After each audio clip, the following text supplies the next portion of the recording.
بسم اللہ الرحمن الرحیم نحمدہ و نصلی و نسلم علی رسولہ الکریم۔ آج کی اس نشست میں یہ عرض کروں گا کہ حضرت شاہ ولی اللہ محدث دہلوی رحمۃ اللہ تعالی علیہ نے کس طرح اسم وہاب کے موکل کا، اسم وہاب کے خادم کا مشاہدہ کیا اور اس کی کیا صورت تھی۔ مختصر سا ہے لیکن اس میں جو باتیں ہیں اور افادے کے طور پر پھر جو یہ فقیر عرض کرے گا تو اس کو احباب ملحوظ رکھیں گے، اور جو لوگ اس فن سے تعلق رکھتے ہیں، دلچسپی رکھتے ہیں، اسماء الہیہ کی خدمت کرتے ہیں، فقرات حزب البحر کی خدمت کرتے ہیں، سورتۂ قرآن کو باقاعدگی سے پڑھتے ہیں، دلائل خراج شریف کا ایک زمانے سے وظیفہ کرتے چلے آ رہے ہیں، اور دیگر وظائف ہیں وہ سب باقاعدہ پابندی سے پڑھتے ہیں، یا جو لوگ دعوات اسماء یا زکوٰۃ وغیرہ میں منہمک ہیں، یا اس راہ میں جنہوں نے محنتیں کی ہیں یا جو کر رہے ہیں، تو ان کے لیے جیسے ایک انشراح صدر کا باعث ہوگی آج کی یہ مختصر سی بات، کیونکہ میں اپنے طور پر کوئی بات نہیں کہوں گا اور یہ مناسب بھی نہیں ہے، لیکن حضرت شاہ ولی اللہ محدث دہلوی رحمۃ اللہ تعالی علیہ کے مشاہدات کو بیان کرنے کے بعد پھر اسی زمین پر کچھ باتیں افادے کے طور پر عرض کروں گا انشاءاللہ تعالی۔ تو سب سے پہلے یہ جان لیں کہ عملیات وغیرہ کی کتابوں میں اور جو اذکار اوراد وظائف کے تعلق سے مشائخ نے جو یہ باتیں لکھی ہیں، اور بالخصوص امام احمد بونی رحمۃ اللہ تعالی علیہ نے بکثرت جیسے ایک بات لکھی ہے کہ کوئی موکل، کسی موکل کے حاضر ہونے کا یا اس کا جو ہے وہ مختلف طریقے سے، جیسے یہ باتیں انہوں نے بکثرت لکھی ہیں۔ تو سب سے پہلے تو یہ جان لیں کہ یہ بالکل حق ہے، سچ ہے۔ اگر کسی کو اس کا مشاہدہ نہیں ہوتا ہے یا کسی کو ان سب چیزوں کا تجربہ نہیں ہے، تو اس کی ناتجربہ کاری یا اس کا مشاہدے سے محروم رہنا یہ اس مسلمے کو رد نہیں کر سکتا کہ موکل حاضر ہوتے ہیں یا ان کو دیکھا جا سکتا ہے یا مشائخ نے دیکھا ہے، ٹھیک ہے۔ تو سب سے پہلے تو یہ بات جان لیں، یہ افادہ میں نے پہلے ہی بیان کر دیا، اور اب جو ہے شاہ ولی اللہ محدث دہلوی رحمۃ اللہ تعالی علیہ کے جو ارشادات ہیں وہ آپ سنیں۔ حضرت نے فرمایا کہ ایک مرتبہ میں نے اسم وہاب کے خادم کا مشاہدہ کیا۔ اب اس کی صورت جو وہ کس صورت میں تھا، اس کی شکل و صورت کیا تھی وہ سنیں۔ تو فرماتے ہیں، ایک جگہ تو فرمایا کہ وہ اس کا جو رنگ ہے وہ گندمی تھا، اور ایک جگہ سیاہ رنگ فرمایا۔ تو کہتے کہ ایک جوان سیاہ رنگ اور لباس صلحہ میں ملبوس، کہ جس میں ازار اور چادر، یعنی ایک ازار اور ایک چادر میں وہ ملبوس، وہ کچھ سنتا ہی نہیں تھا اس کے علاوہ، یعنی اسم وہاب کے علاوہ۔ جب بھی میں پڑھتا تو وہ میری طرف التفات کرتا تھا۔ ہاں ایک بات اور، جیسے حضرت شاہ ولی اللہ محدث دہلوی رحمۃ اللہ تعالی علیہ نے باقاعدہ ایک جگہ تو اس موکل کا نام بھی ارشاد فرمایا کہ اس کا نام عطاء اللہ ہے۔ تو کہتے کہ میں نے اس کو عطاء اللہ کہہ کے پکارا تو وہ میرے پاس آیا اور اس نے مجھے 2 روپے نقد پیش کیے،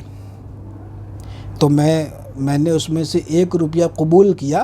تو اس نے پھر اصرار کیا، باصرار اس نے دوسرا 1 روپے مجھے دیا۔ تو میرے دل میں یہ خیال آیا کہ یہ اسم وہاب یعنی کہ یہ فتوح ہے، اور اس کا حاصل ہونا اسم وہاب کی تلاوت سے مشروط ہے۔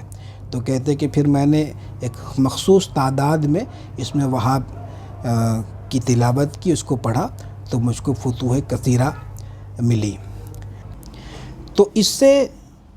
جو ہے نا 2-3 باتیں جیسے آپ سمجھیں۔ ایک تو یہ کہ اچھا، ایک جگہ آپ نے فرمایا کہ میں نے حصے مشترک سے مشاہدہ کیا، یعنی یہ یوں نہیں کہ خواب میں یا واقعے میں یا جیسے چشم باطن سے مشاہدہ کیا، یوں نہیں، بلکہ حص مشترک سے مشاہدہ کیا۔ تو اس سے جو چند باتیں بطور افادہ سمجھ آتی ہے وہ یہ ہے کہ ایک تو جیسا ہم نے شروع میں کیا کہ ان کا مشاہدہ ہوتا ہے، جو بکثرت کسی اسم کی تلاوت کرتے ہیں۔ تو اچھا، وہاں پہ شاہ صاحب نے یہ بھی لکھا ہے کہ ہم نے مخصوص ایک تعداد میں جب اس کا ورد کیا تو پھر یہ وہاں پہ جیسے اس کا مشاہدہ ہوا اور وہ جیسے حاضر ہوئے، اور اس کی مختلف صورتیں انہوں نے لکھی ہیں، لیکن ایک جو بالکل واضح اور صاف صریح جس میں کوئی ابہام نہیں ہے اور سمجھنے میں کوئی دقت نہیں ہے، وہ ہم نے جیسے ایک واقعے کا ذکر یہاں پہ کیا، اور باقی کچھ ایسی اس میں باتیں ہیں وہ ہم نے تفصیل سے الآفاق کی قسط نمبر 14 میں اس کو لکھا ہے۔ تو اب دیکھیں قسط نمبر 14 اور اس میں وہاب کا عدد بھی 14 ہے، تو یہ جیسے ایک بہت نیک فعل ہے، تو وہاں پہ آپ انشاءاللہ تعالی وہ دیکھیں گے۔ تو افادے کے طور پر جو اس میں جو باتیں آتی ہیں، ایک تو یہ کہ اس کا مشاہدہ ممکن ہے اور اس کا انکار کرنا یہ ہٹ دھرمی ہے، اور اس کو اس سے زیادہ کیا کہا جائے۔ ایک تو یہ، دوسرا یہ کہ دیکھیں اسی طریقے سے اور دیگر اسماء کے بھی موکلین ہوں گے، خدام ہوں گے، تو ممکن ہے کہ وہ اسی طرح ازار اور تہبند باندھے ہوئے ہو، یعنی صلح کی اسی صورت میں ہو، ٹھیک ہے۔ اچھا، ممکن ہے کہ کوئی دوسرے لباس میں بھی ہو سکتے ہیں، لیکن یہ زیادہ قرین قیاس ہے کہ وہ ایسے ہی ہوں گے، اور یہ بھی ہو سکتا ہے کہ ان کے اس ازار اور چادر کی رنگیں مختلف ہوں، ٹھیک ہے۔ اور یہ بھی ممکن ہے کہ یہ جو ہمارے یہاں جو ترک حیوانات جلالی جمالی اور بالکل جو مکمل جو ترک حیوانات ہوتا ہے، تو اس میں جیسے احرام باندھنے کا بتاتے ہیں، تو جیسے ترک حیوانات جلالی جمالی کے تعلق سے جو ہماری ایک نشست ہے وہ بھی آپ دیکھیں گے، جو ہم نے اس کا فلسفہ اس میں یہ بتایا ہے، اس کا مطلب نچوڑ یہ ہے کہ ترک حیوانات کا خلاصہ یہ ہے کہ مقصد اس سے ہوتا ہے ملائکہ سے تشبہ پیدا کرنا۔ تو اب دیکھیں کہ اسم کا جو موکل ہوتا ہے وہ بھی اسی صورت میں ہوتا ہے، یعنی احرام کی ہی صورت میں ہوتا ہے کہ ایک ازار اور ایک چادر پہنے ہوتا ہے، تو گویا ملائکہ سے مکمل یعنی کامل تشبہ پیدا ہو جاتی ہے جب کوئی ترک حیوانات کر کے اور اس طریقے سے حسب شرائط دعوت وغیرہ دے یا زکوٰۃ وغیرہ کا عمل کرے۔ تو اس طرح دیگر اسماء کے موکلین کو بھی قیاس کیا جا سکتا ہے کہ وہ بھی اسی صورت میں جیسے ہوں گے، اور بھی مختلف صورتیں ان کی ہو سکتی ہے، بے شمار صورتیں ہو سکتی ہے جو احاطہ بیان یا تحریر سے بھی باہر ہے، جو مشاہدے میں آئی بزرگوں کے، انہوں نے اس طریقے سے جو تحریر کیا وہ ہم تک پہنچی، اور ہم اپنے تجربات سے، اپنے وجدان صریح سے جو بات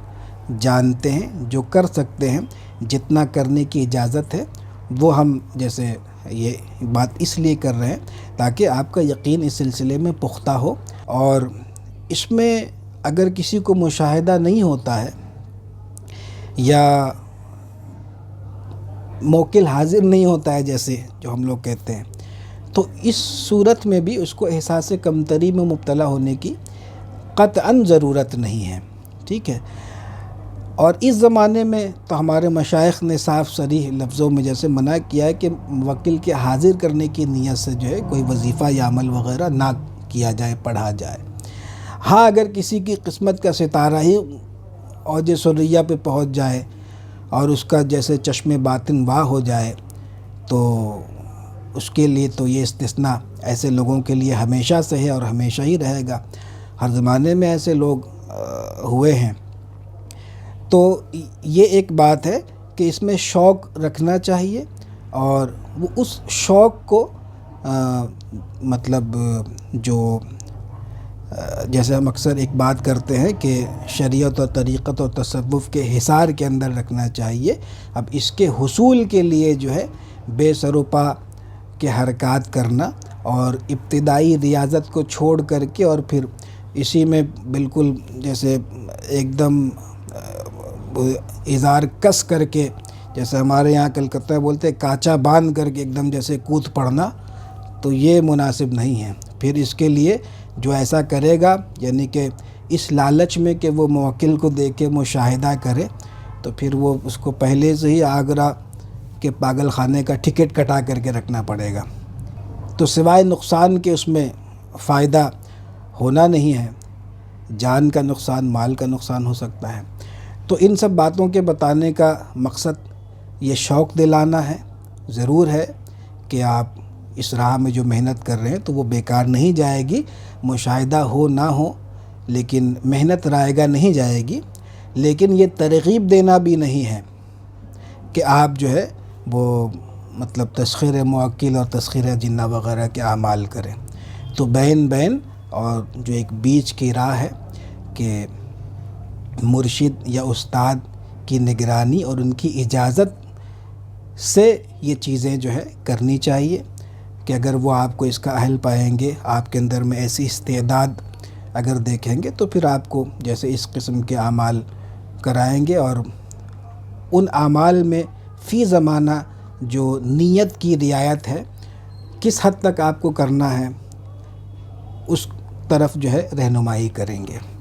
کہ آپ کو اس میں کیا نیت رکھنی ہے، کہ موکل حاضر ہو یا اس کا مشاہدہ خواب میں ہو یا اس کی جیسے اور مختلف صورتیں ہیں، تو وہ جیسے آپ کو آپ کے استعداد کے مطابق جو ایک مرشد کامل ہوگا اس فن کا، وہ اس سلسلے میں صحیح رہنمائی کر پائے گا۔ اچھا، ایک بات فائدے کی یہ بھی جان لے کہ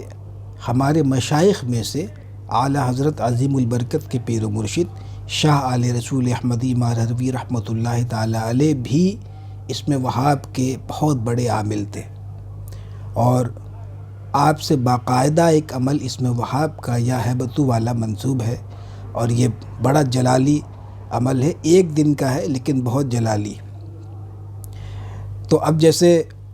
ہمارے احباب میں سے بہت سارے اس کو کیے ہوئے ہیں، بہت سارے کرنا چاہتے ہیں، تو اس میں یہ ضروری ہے کہ جو ابتدائی 9 چلے ہیں پہلے آپ ان کو کر گزریں۔ جب ان کو کر گزریں گے تو انشاءاللہ تبارک و تعالیٰ اس قسم کے اعمال جو ہیں، جیسے یا ہبتو والا ایک روزہ عمل، پھر اس کو باقی رکھنے کے لیے جو طلوع آفتاب سے قبل روزانہ بالکل یہ انگلیوں کے پوروں میں 14 مرتبہ پڑھنا لازمی ہوتا ہے، ورنہ اگر ایک دن بھی ناغہ ہوگا تو پھر عمل رخصت ہو جائے گا۔ تو یہ وسعت رزق کے لیے یا کسی خاص مقصد کے لیے پھر عامل اس کو پڑھے گا، تو وہ جیسے اس کی دعا مستجاب ہوگی، وہ مسئلہ کوئی مشکل ہے تو وہ جیسے حل ہوگا۔ اور اسی طریقے سے اسم یا اللہ کا عمل ہے 3 روزہ وسعت رزق کے لیے۔ تو ان سب کو کرنے کے لیے یہ ضروری ہے کہ پہلے آپ ابتدائی 9 چلوں سے فارغ ہو۔ ابھی ہم جیسے لگاتار جو ہر ایک چلے کے تعلق سے مختصر سی نشست کر کے اس کے بارے میں جیسے بتا رہے ہیں، تاکہ آپ کو اس سلسلے میں کچھ وضاحت ہوتی رہے، کچھ جیسے مطلب حوصلہ ملتا رہے۔ تو خیر، فقیر کو دعا میں یاد رکھیں۔ السلام علیکم ورحمۃ اللہ وبرکاتہ۔